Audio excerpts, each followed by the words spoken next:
Querido irmão, querida irmã, você que está nos acompanhando, seja muito bem-vindo. Eu sou Dom Josafá Menezes da Silva, arcebispo metropolitano aqui em Vitória da Conquista, na Bahia, chegando até você para refletirmos a palavra de Deus de modo muito particular. O evangelho que hoje nós temos, a parábola dos talentos. Hoje são 19 de novembro de 2023, nós estamos celebrando o 33º domingo do tempo comum e temos, ouvinte, a Jornada Mundial dos Pobres, uma iniciativa do Papa Francisco desde 2017, no Ano da Misericórdia. Antes de falarmos sobre a Jornada Mundial dos Pobres, nós, ouvinte, vamos escutar o Evangelho de hoje. Nós temos São Mateus, capítulo 25, os versículos 14 a 30. Naquele tempo, Jesus contou esta parábola a seus discípulos. Um homem ia viajar para o estrangeiro. Chamou seus empregados e lhes entregou seus bens. A um deu 5 talentos, a outro deu 2, e ao terceiro 1, a cada qual de acordo com a sua capacidade. Em seguida viajou. O empregado que havia recebido 5 talentos saiu logo, trabalhou com eles e lucrou outros 5. Do mesmo modo que tinha recebido 2, lucrou outros 2. Mas aquele que havia recebido 1 só, saiu, cavou um buraco na terra e escondeu o dinheiro do seu patrão. Depois de muito tempo, o patrão voltou e foi acertar contas com os empregados. O empregado que havia recebido 5 talentos entregou-lhe mais 5, dizendo: Senhor, tu me entregaste 5 talentos, aqui estão mais 5 que lucrei. O patrão lhe disse: muito bem, servo bom e fiel. Como foste fiel na administração de tão pouco, eu te confiarei muito mais. Vem participar da minha alegria. Chegou também o que havia recebido 2 talentos e disse: Senhor, tu me entregaste 2 talentos, aqui estão mais 2 que lucrei. O patrão lhe disse: muito bem, servo bom e fiel. Como foste fiel na administração de tão pouco, eu te confiarei muito mais. Vem participar da minha alegria. Por fim, chegou aquele que havia recebido 1 talento e disse: Senhor, sei que és um homem severo, pois colhes onde não plantaste e ceifas onde não semeaste. Por isso fiquei com medo e escondi o teu talento no chão. Aqui tens o que te pertence. O patrão lhe respondeu: servo mau e preguiçoso. Tu sabias que eu colho onde não plantei e que ceifo onde não semeei? Então devias ter depositado meu dinheiro no banco para que, ao voltar, eu recebesse com juros o que me pertence. Em seguida, o patrão ordenou: tirai dele o talento e dai-o àquele que tem 10. Porque a todo aquele que tem será dado mais e terá em abundância, mas daquele que não tem, até o que tem lhe será tirado. Quanto a este servo inútil, jogai-o fora na escuridão. Ali haverá choro e ranger de dentes. Ouvinte, agora comento um pouco o texto que nós acabamos de escutar. As leituras contínuas do Evangelho de São Mateus, que fizemos em quase todos os domingos deste ano de 2023, estão terminando. Lemos no domingo passado os primeiros 13 versículos do capítulo 25, a famosa parábola das 10 virgens, e hoje continuamos o capítulo 25 com os versículos de 14 a 30. E lemos hoje a famosa parábola dos talentos. Domingo próximo encerraremos o ano litúrgico e concluiremos as leituras de Mateus com os últimos versículos do capítulo 25, o famoso juízo final.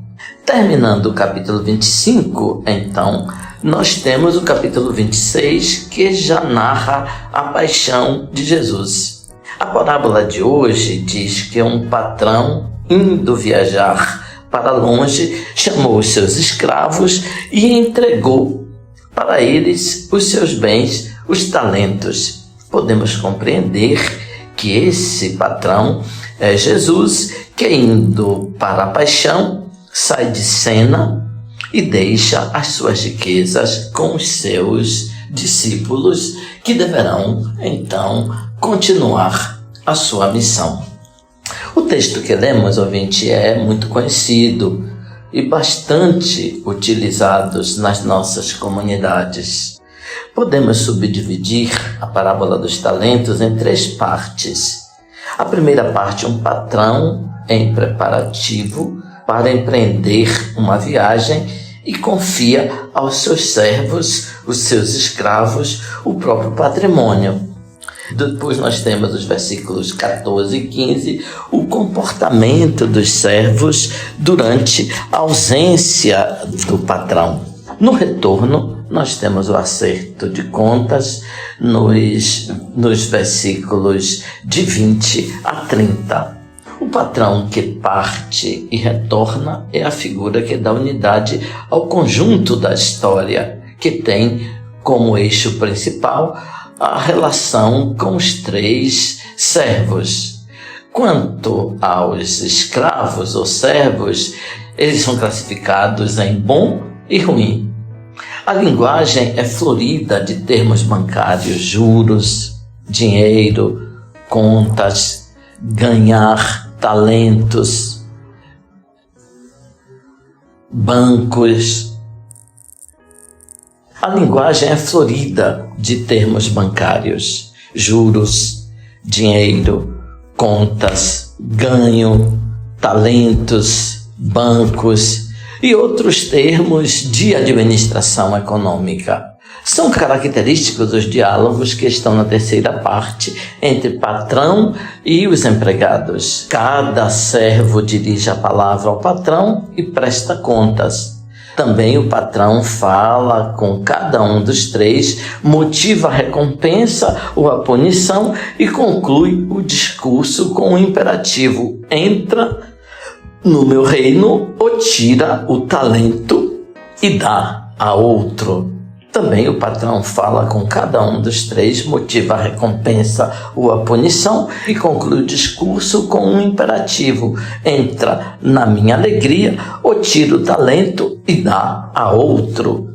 Tem uma correspondência entre a atitude de cada servo e o resultado obtido através do trabalho nos talentos que os empregados exercem durante a ausência do patrão.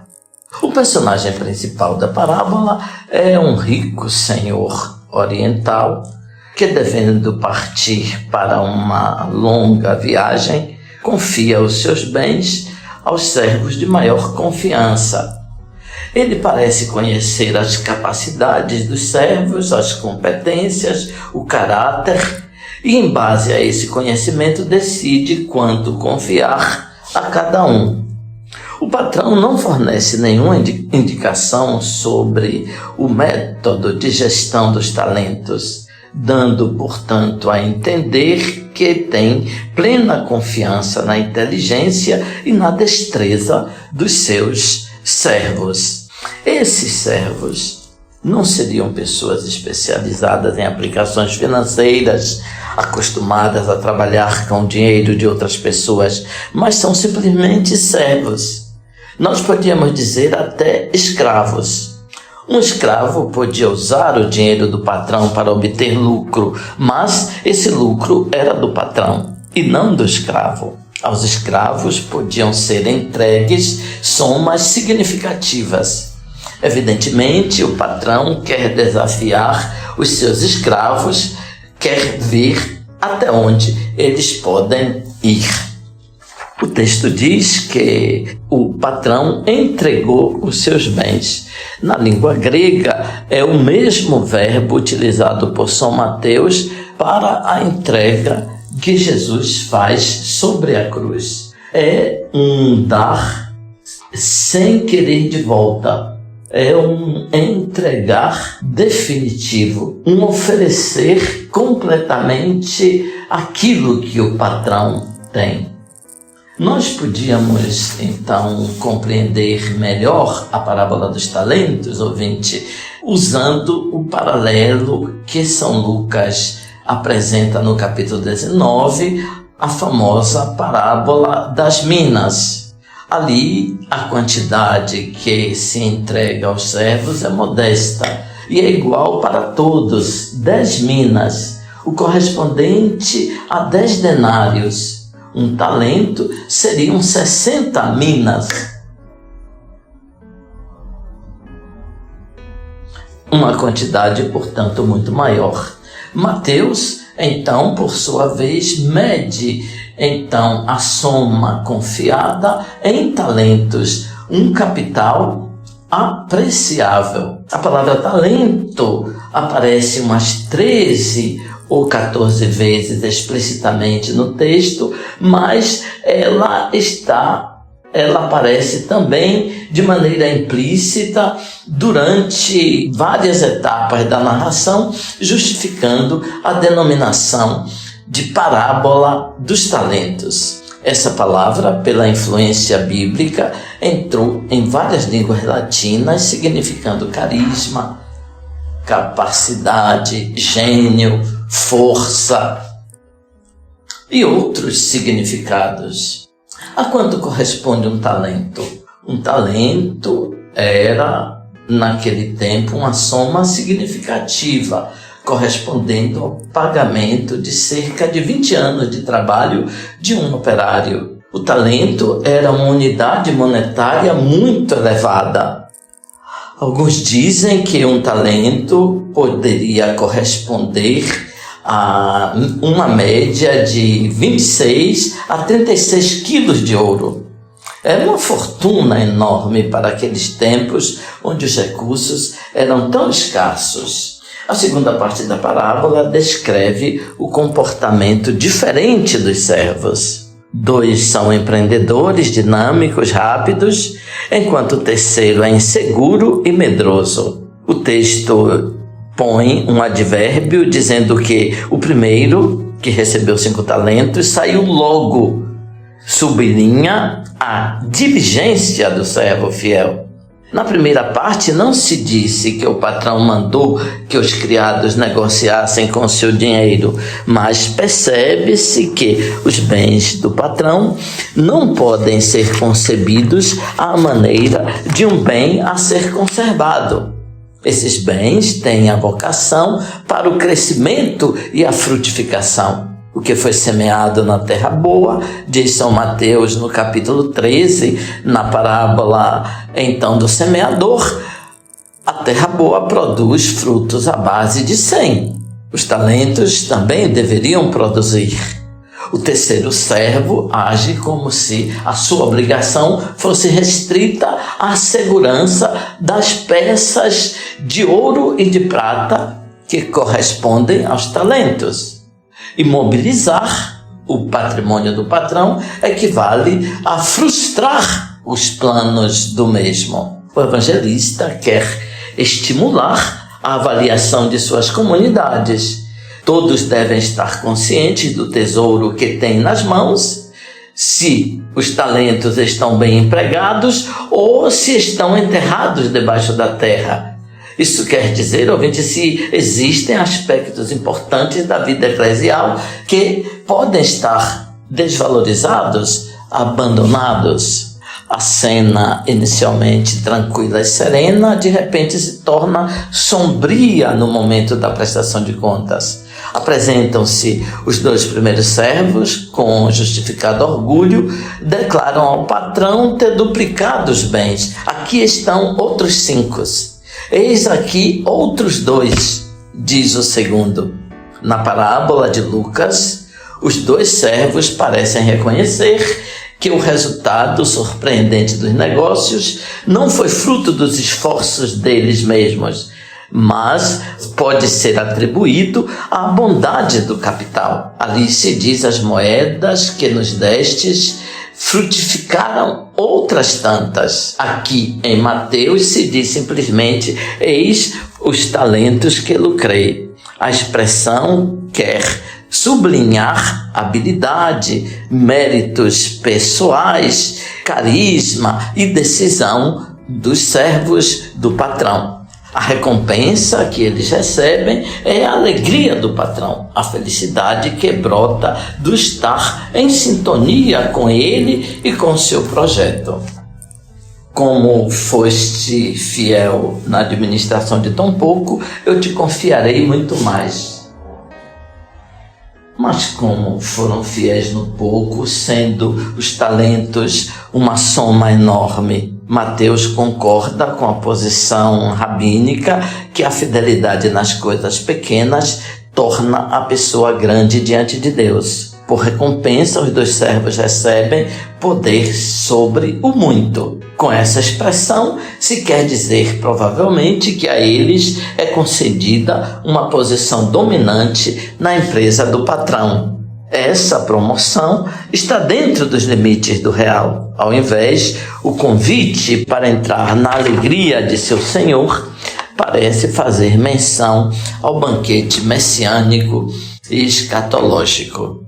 O terceiro servo pensava de ter feito muito somente conservando o recurso que recebeu.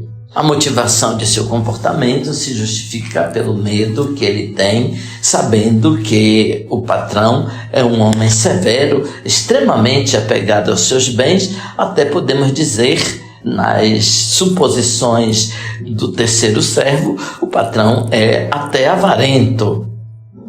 Mas faltou coragem para empreender seguindo o exemplo positivo dos seus colegas.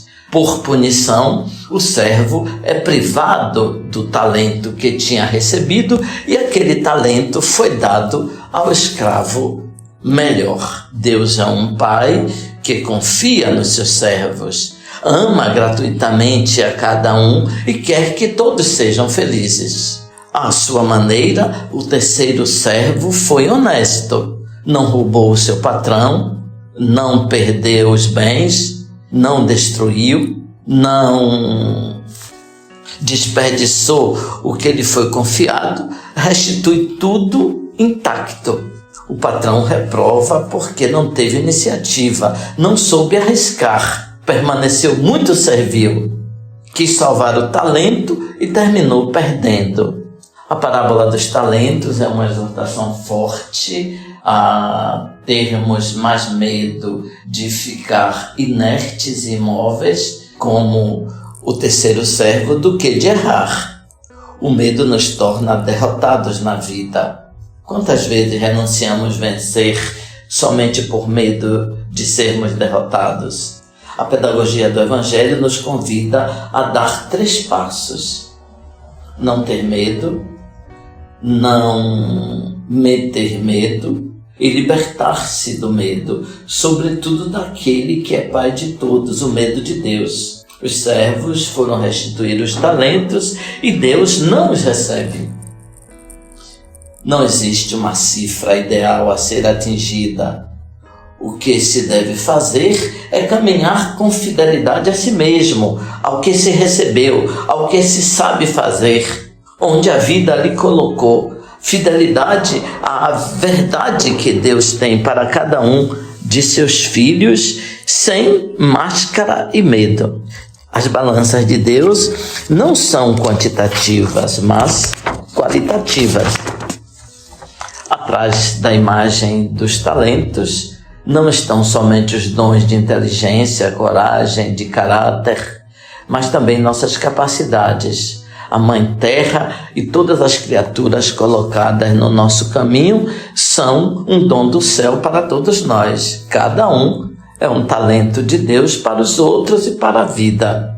Santo Agostinho comentou assim: o servo mau guardou íntegro o que tinha recebido, porém o Senhor buscava os benefícios com os dons oferecidos. Deus é avaro de nossa salvação, diz Santo Agostinho. Ouvinte, Deus quer a nossa salvação e quer os benefícios que nós podemos proporcionar com aqueles dons que Deus nos ofereceu. Ouvinte, acontece hoje em todo o mundo, como disse no início, a Jornada Mundial dos Pobres, uma iniciativa do Papa Francisco no bojo do Ano da Misericórdia de 2017. O Papa disse assim, no término do Jubileu da Misericórdia: eu quis oferecer à Igreja o Dia Mundial dos Pobres para que as comunidades cristãs se tornem em todo o mundo cada vez mais e melhor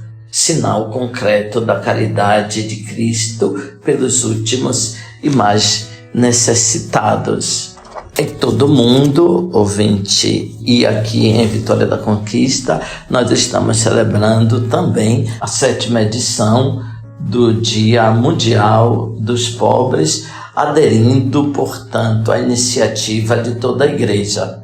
O Vicariato São Lucas, as paróquias de Vitória da Conquista estão realizando a Semana Mundial dos Pobres. A programação consta de café partilhado na comunidade Anuncia-me, ação para com os irmãos em situação de rua, café partilhado na frente do CREAS de Vitória da Conquista, lanche no Lar da Misericórdia, caminhada pelas ruas do centro e celebração eucarística. Em Tapetinga, os jovens e adultos da Associação Nossa Senhora das Dores, sob a direção de Bruno Correia, preparam também uma programação muito rica para comemorar o Dia Mundial dos Pobres. A Associação Nossa Senhora das Dores entende que deve ser um dia de inclusão e cidadania. Por isso, no sábado 18, das 14 às 16, serão oferecidos muitos serviços para as comunidades carentes. Órgãos municipais, entidades e profissionais serão convidados para o atendimento das mais diversas necessidades dos pobres. A Secretaria de Saúde fará atendimentos básicos, aferimento de pressão, glicemia, a Defensoria Pública do Estado da Bahia, aposentadoria, benefícios e outros problemas jurídicos que os pobres enfrentam. A Associação de Catadores, então, se apresentará também como manifestação de uma atividade econômica que os pobres podem aprender para poder realizar. A Secretaria de Educação trará, por exemplo, o programa de alfabetização dos adultos para oferecer para os mais pobres. A paróquia vai trazer a coordenação do batismo para ver quais os filhos dos mais pobres que querem receber os sacramentos da iniciação cristã. Uma psicóloga vai fazer uma palestra sobre o autismo, que é um desafio entre os pobres. E teremos também muitas recreações, brincadeiras, oficinas para crianças e adultos entre os pobres de Tapetinga. Por fim, teremos a celebração da palavra e entrega de cestas básicas. O Papa Francisco diz assim: convida a Igreja Católica no mundo inteiro e os homens e mulheres de boa vontade a fixar o olhar neste dia em todos aqueles que estendem as suas mãos, invocando ajuda e pedindo a nossa solidariedade. Ofereçamos os nossos talentos aos pobres, ouvinte, as nossas riquezas aos pobres, os nossos lucros aos pobres. O Senhor esteja convosco, Ele está no meio de nós. Seja bendito o nome do Senhor, agora e para sempre. A nossa proteção está no nome do Senhor, que fez o céu e a terra. Abençoe-vos Deus Todo-Poderoso, Pai, Filho, Espírito Santo. Amém. Ouvinte, louvado seja nosso Senhor Jesus Cristo, para sempre seja louvado. Até domingo, se Deus quiser.